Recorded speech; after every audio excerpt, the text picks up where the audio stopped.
The stories of abuse, when told, don't just make you angry, they break your heart. That is something I have been thinking about. That is a particular line that's resonated with me in this particular book that I'm about to review.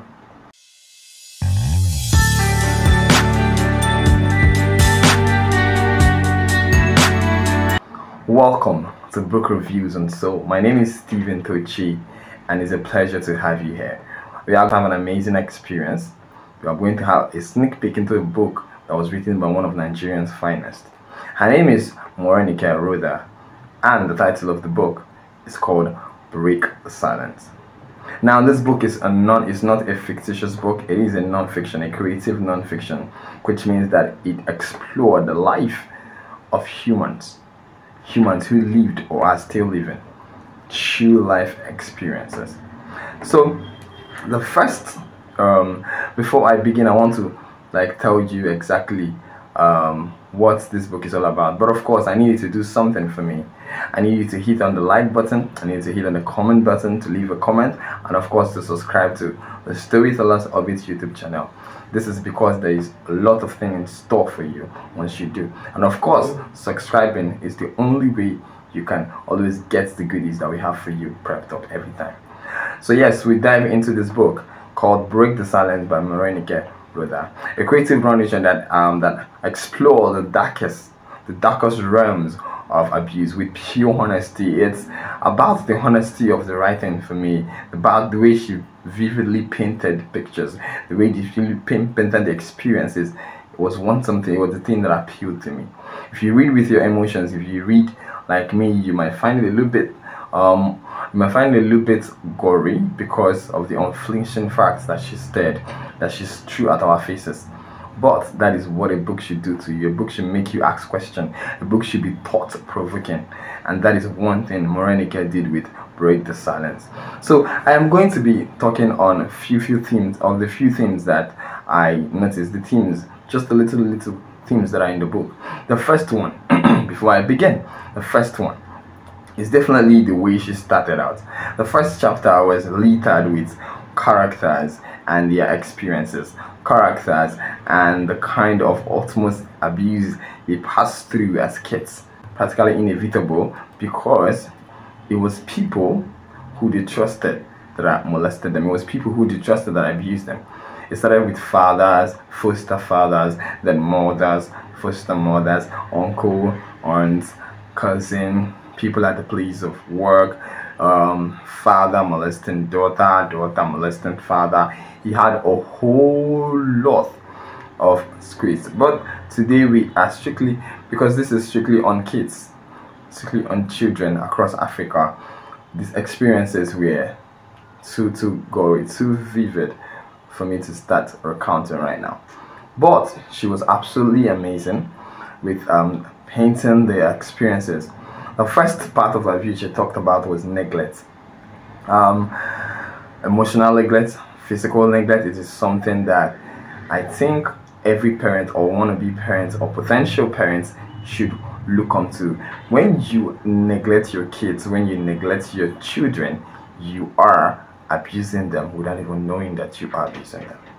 Because one thing about neglect is that it makes the person feel like they do not matter. It makes the person feel invisible. And when you feel invisible and go into yourself, it becomes a problem altogether.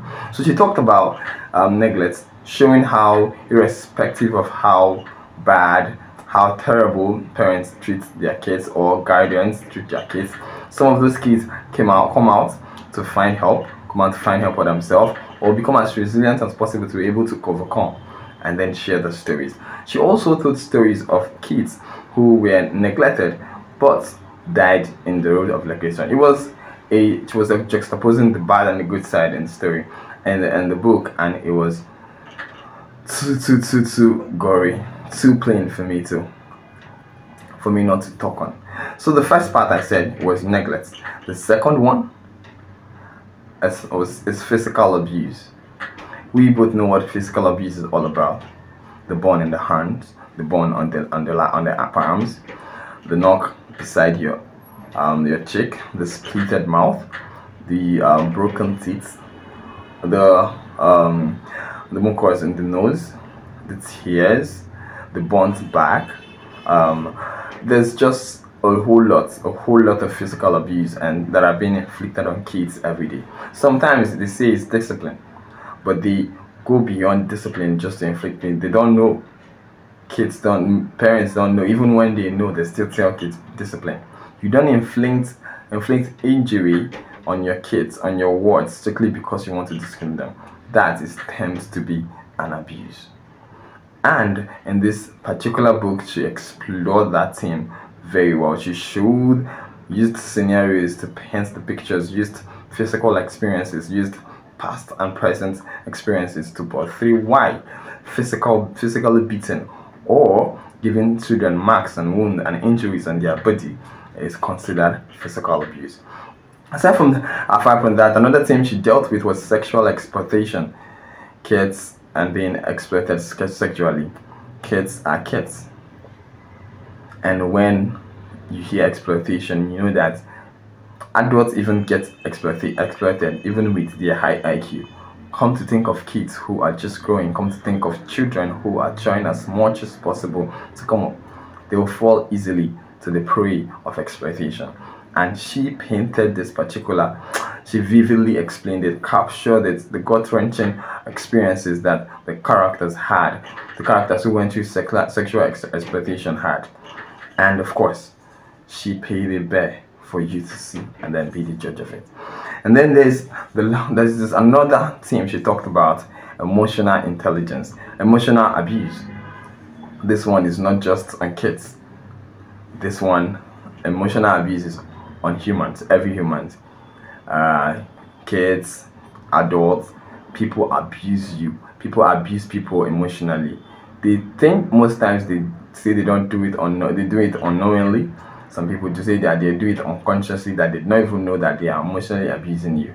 But people abuse people emotionally on a daily.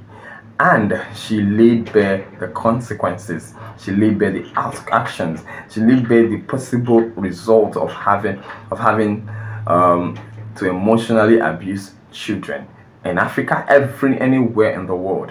She was very, very specific about those outcomes, about those consequences, and she wanted us as parents, as wannabe parents, as potential parents, to take note and, of course, create awareness on it. And then this other one she talked about was child trafficking. This you would actually say is not rampant in this country, but of course it is in other parts of the country. People sell off people, not just sell off people, they give out people for sex. The people they give out don't even know that they have been given out until when they started experiencing this when they started experiencing these advances and this experience, started having people coming to them and tell them that we are paying, this is what you have gotten to do for. It comes as a shock to them every time, and there's literally nothing anybody could do about it.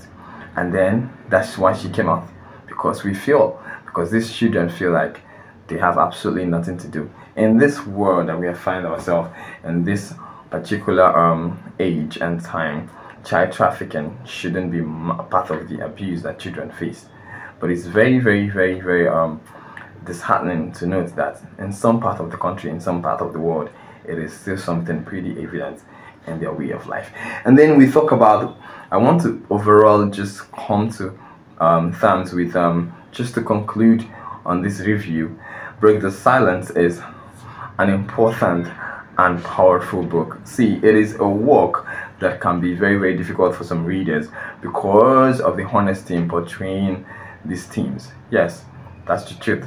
But of course, she didn't leave us with that, with just portraying the themes and just showing us vivid pictures. No, she went on to provide for us practical ways to break the cycle of abuse. Because the truth is, when a first abuse occurs, the second one learns from the first one and of course inflicts it to another, and another learns from the second and inflicts it to another, and then the cycle keeps growing and unbreakable. And that's why it has lasted this long.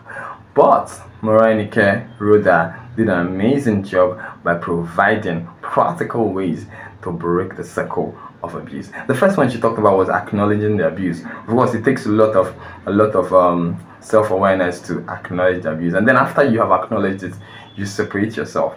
But if I go on and on by telling you this thing, then I am almost giving out the book for you. You should go read this book, because she wrote with an air of authority. Like, she was absolutely compelling, and her book is a thought-provoking book. It left me with a sense of hope. It left me with a sense of belief that even in the darkest circumstances, irrespective of what problems or what situations that you might find yourself, kids might find themselves, that there's little that resilience can always prevail.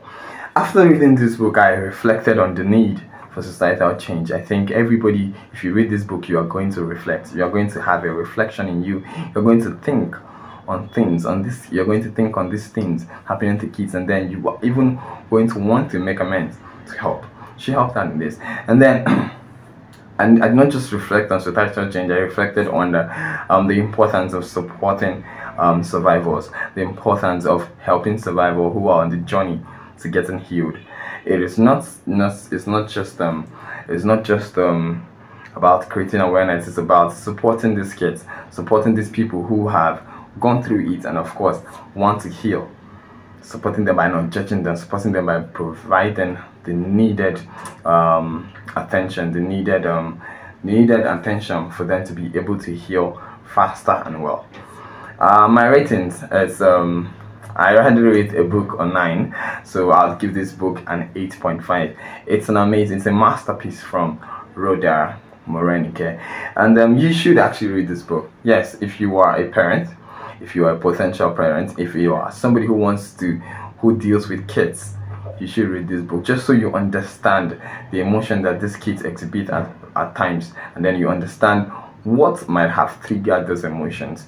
And just in case you want to read this book, you can find the details on how to get this book on the description section. Just check in and then you'll find it out. I will be waiting for your own review, your own thoughts on this book, on Break the Silence by Morenike Rhoda. It's been an amazing time talking to you. See you some other time. I remain Stephen Tochi. Thank you very much for watching. Bye.